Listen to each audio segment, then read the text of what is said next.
अस्सलाम वालेकुम दोस्तों, मैं फिर से आप लोगों के बीच लाइव आया हूं। मैं डॉक्टर बाबुल आलम। आज मुफ्ती अजहरी साहब के बारे में, मुफ्ती सलमान अजहरी साहब के बारे में बात करेंगे और उनका वीडियो भी आप लोगों को दिखाएंगे, जो कि वो किसी से छुपे नहीं हैं। आज पूरे वर्ल्ड के लोग मुफ्ती सलमान अजहरी साहब के दीवाने हैं और वीडियो में वो खुद बता रहे हैं। आप लोग ध्यान से सुनिए। आज जो ईरान और अमेरिका और इजराइल के बीच जो जंग हो रहा है उसके बारे में भी बताएंगे। वीडियो में खुद देखिए कि उसके मिसाल दे करके कि पूरे दुनिया में पूरे वर्ल्ड वार होने का संभव कितना बढ़ गया है। आप लोग खुद वीडियो में देखिए। आज मैं एक चीज आपको बताना चाह रहा हूं कि ये कोई नई चीज नहीं है जो हो रही है आज दुनिया में। ये फैलने वाली है और कयामत के करीब हम आ चुके हैं। हो सकता है दुनिया पूरी जंगों के लपेट में हो, जो रसूल पाक सल्लल्लाहु अलैहि वसल्लम ने इरशाद फरमाया, कत्ल इतना बढ़ जाएगा कि 100 लोग हों तो 99 मर जाएंगे, एक बच जाएगा। कत्ल इतना बढ़ जाएगा, ये जंग की आग हो सकता है आसपास सब फैल जाए, जिसकी वजह से इस वबा में, इस बला में सब मुलविस होने लग जाएंगे। और एक बात ये भी याद रखो, चाहे जैसी भी हुकूमत हो, तारीख पूरी उठा करके देखना, जुल्म के बाद जो गुरूर और तकब्बुर में आकर फिरौन बनने की कोशिश करता है, उसका अंजाम अल्लाह ताला बहुत भयानक फरमाता है। ब्रदरान मिल्लत इस्लामी, अस्सलाम वालेकुम। दिनों से ही इस कायनात में, इस दुनिया में एक मारका चलता आ रहा है। मारका मतलब जंग, मुकाबला। वो किस चीज का है? इकबाल कहता है, सतीजा कार रहा है अजल से ता इमरोज, शुरू से लेके आज तक एक मुकाबला चलता आ रहा है। वो मुकाबला किसका है? शरारे बू लहबी से चरागे मुस्तफवी का। मुस्तफ़ा करीम सल्लल्लाहु अलैहि वसल्लम की चिराग की रोशनी का मुकाबला अबू लहब की शरारतों के साथ। तो एक तो ये कि इस्तिआरा है, इससे पहले भी फिरौन और मूसा का, नमरूद और इब्राहिम का अलैहिस्सलाम, ये मुकाबला इस रुए अर्दी पर चलता रहा और हक और बातिल के मारके होते रहे और होते भी रहेंगे। फी जमाना हम जो हालात देख रहे हैं पूरी दुनिया में, आज जंगों के हालात जो पेश किए जा रहे हैं, लोग तो अब ये खबरें ऐसे सुन रहे हैं, किसी के यहाँ बम गिरने की, मिसाइल गिरने की, तो ऐसा लग रहा है जैसे बच्चे पटाखे फोड़ रहे हैं। लोग यहाँ खबरें लेकर के मजे ले लेते हैं, फिर फॉरवर्ड कर देते हैं। मौत इतनी आसान हो गई है कि अल्लाह के नबी सल्लल्लाहु अलैहि वसल्लम ने 1400 साल पहले ये इरशाद फरमाया था कि एक जमाना आएगा कि हरज बढ़ जाएगा। तो सहाबा ने पूछा था, ये हरज क्या है? तो हुजूर अकरम सल्लल्लाहु अलैहि वसल्लम ने इरशाद फरमाया था कि कत्ल बहुत ज्यादा होगा। एक दूसरे का कत्ल इतना ज्यादा होने लगेगा कि लोग उसकी परवाह भी नहीं करते। आज मुझे आज बताओ, दुनिया पूरी बहुत सारे इश्यूज पर बैठकें कर रही है, ग्लोबल वार्मिंग पे है, दुनिया में इन्वायरमेंट की चेंजिंग पर, मौसम का तापमान बढ़ रहा है, इस पर मीटिंगें हो रही हैं, बड़ी बड़ी तंजीमें बैठती हैं। ये ढकोसला है ये दुनिया का, ये मगरिबी दुनिया, वेस्टर्न कंट्रीज का दिखावा है। ये एनिमल लवर्स को भी बाहर लेकर के आते हैं, उनको बहुत ज्यादा कवरेज दिया जाता है। ये कुत्ते से प्यार करने वाला है, ये मुर्गी से प्यार करने वाला है। जालिमों, 40,000 नहीं 50,000 लोगों को फिलिस्तीन में तुमने ना हक मार दिया, उस पर कोई बैठक नहीं करते। मौत इतनी आसान है इंसानों की। जंग जिससे है, मुकाबला जिससे है, तुम्हारा आपस में बराबर की ताकत का मुकाबला हो तो समझ में आए कि एक दूसरे की फौजों से मुकाबला है। इधर की फौज भी मर रही, उधर की फौज भी मर रही है, लेकिन निहत्ते बच्चों का क्या कसूर? बल्कि वो गोद में आए हुए अभी जिन्होंने शऊर की आंखें भी नहीं खोली, दूध पीते बच्चों के जो कत्ल हुए हैं। तारीख में आपने पढ़ा होगा, फिरौन ने 12,000 बच्चों का कत्ल किया था, सिर्फ इस गुमान से कि उसने ख्वाब देखा था बनी इसराइल में एक बच्चा पैदा होगा जो उसकी सल्तनत को हिलाक कर देगा। ख्वाब की वजह से काहिनों ने उसको बताया था, उसने ख्वाब ये देखा था कि आसमान से एक तारा टूटकर उसकी गोद में गिरा और आग लग गई। तो नजूमियों ने उसकी ताबीर ये बताई थी कि बनी इसराइल में एक बच्चा पैदा होगा जो तेरी सल्तनत को हिलाक कर देगा। उस डर से बनी इसराइल में जो भी बच्चा पैदा होता उसको कत्ल करता था। उसने तकरीबन 12,000 बच्चों को कत्ल कर दिया था, इस डर से कि वो बच्चा तो ना पैदा हो जाए जो मेरी सल्तनत को हिलाक करने वाला है। और वो मूसा अलैहिस्सलाम थे, पैदा भी हुए और फिरौन के घर में ही पले। अल्लाह का निजाम है। लेकिन मैं यहां इसलिए बता रहा हूं, फिरौन जुल्म में पूरी दुनिया में मशहूर है। वो औरतों को भी जालिम इस तरह से मारा है कि जिसकी तारीख में मिसाल नहीं मिलती। लेकिन मैंने अपनी जिंदगी में देखा, आज के जमाने में इजराइल नाम से एक नाजायज हुकूमत पर काबिज शख्स ने 12,000 नहीं 50,000 लोगों को साल भर में कत्ल कर दिया। ये तारीख का भयानक चेहरा है। आज लोग इसको हल्के में ले रहे होंगे, न्यूज वाले एक तरफा रिपोर्ट करते हैं क्योंकि इनको इनके बाप दादाओं से डर है, जहां की खाते हैं वहां की गाते हैं। लेकिन बाद को ये सच्चाइयां जनरेशन में मुंतकिल होती रहेंगी। कभी तो आएगा कोई इंसाफ की नजर रखने वाला। और इंसानियत का कत्ल कितना बड़ा कत्ल है। एक शहर के 50,000 लोगों को कत्ल कर देना, और ऐसे कि वहां की इमारतें पूरे राख के मलबे में चली गई। सदियां लग जाती एक शहर को बसने में, एक घर को बनाने में आदमी की अपनी जिंदगी गुजर जाती है। क्या क्या अरमानों से घर बनाते हैं, लेकिन एक पल में किसी का घर उजाड़ दिया, उसके सामने तड़पते हुए उसके बाप की लाश हो, मां की लाश हो। वो तस्वीरें क्या आपने नहीं देखी कि एक बाप छोटी सी बेटी को लेकर के दौड़ रहा है तो उसका बेटा अलग पैर और हाथ जले हुए बम से तड़प रहा है। वो किसके दर्द को देखे। यहां तक कि मैंने देखा कि बेटी को बाप ये नसीहत कर रहा है, थोड़ा और सब्र कर ले बेटा, शहादत मिलने वाली है।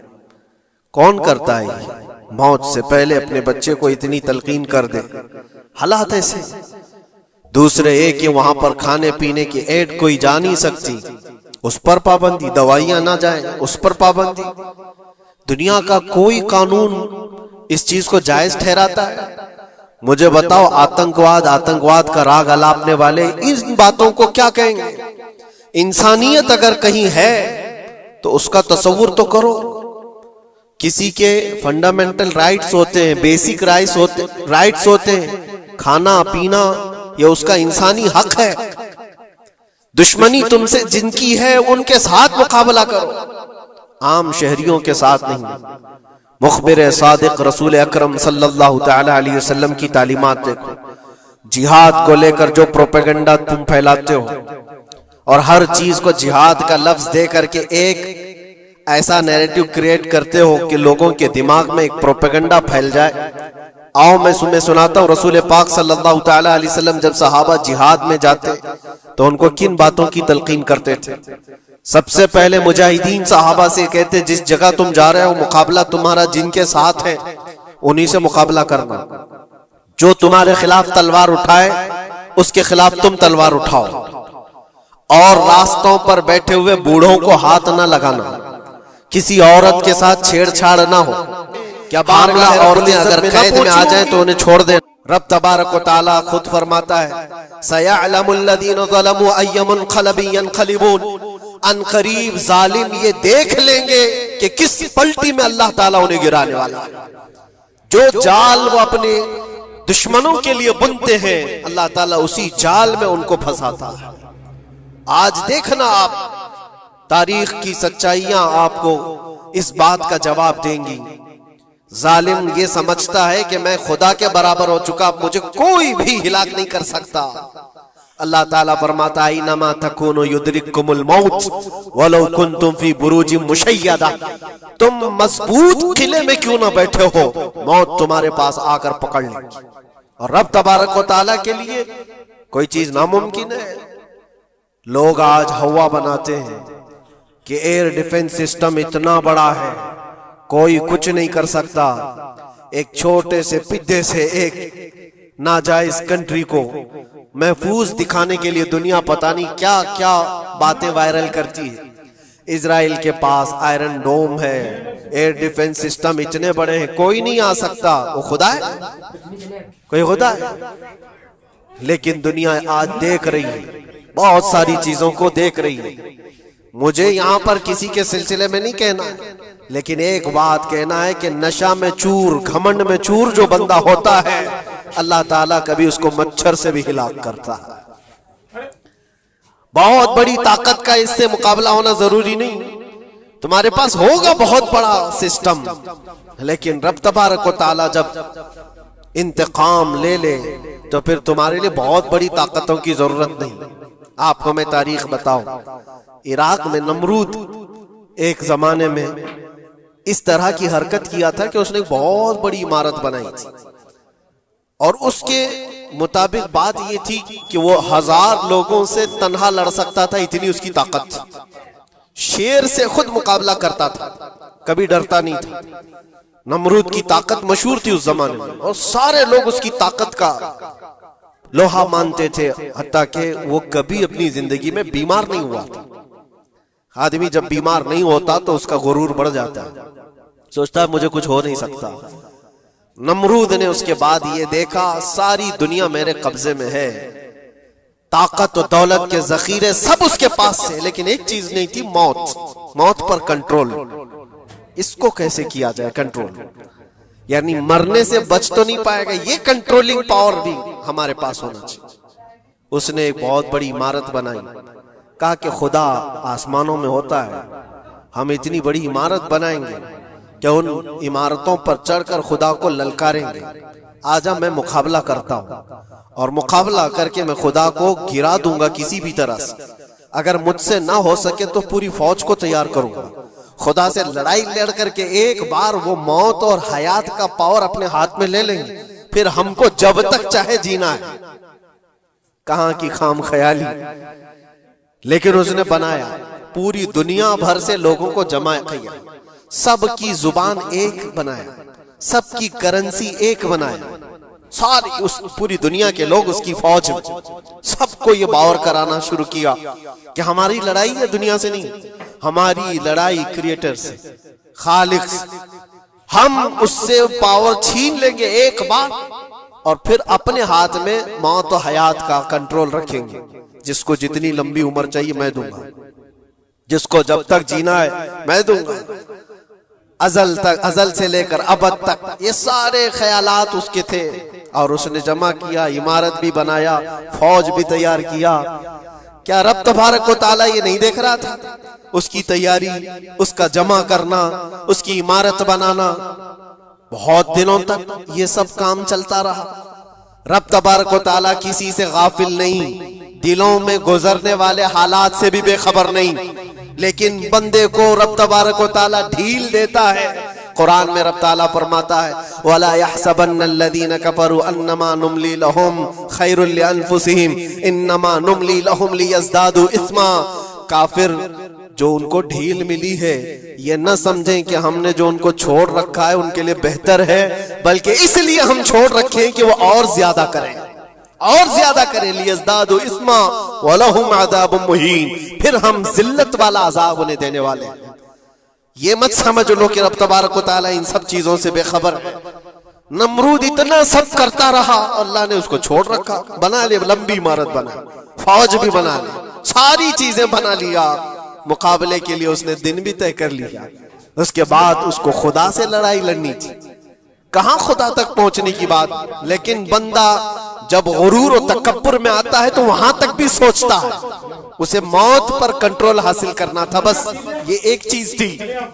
फिर जब वो दिन आया, किताबों में मिलता है अल्लाह तबारक व तआला ने फरिश्ते, उसकी जो तादाद है उसका किसी को इल्म नहीं।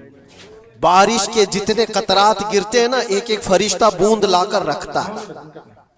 अब आप अंदाजा कर सकते हैं फरिश्तों की तादाद कितनी हो सकती। उसमें जो बड़े फरिश्ते हैं वो जिब्राइल, मीकाईल, इसराफील और इज़राइल अलैहिमुस्सलाम।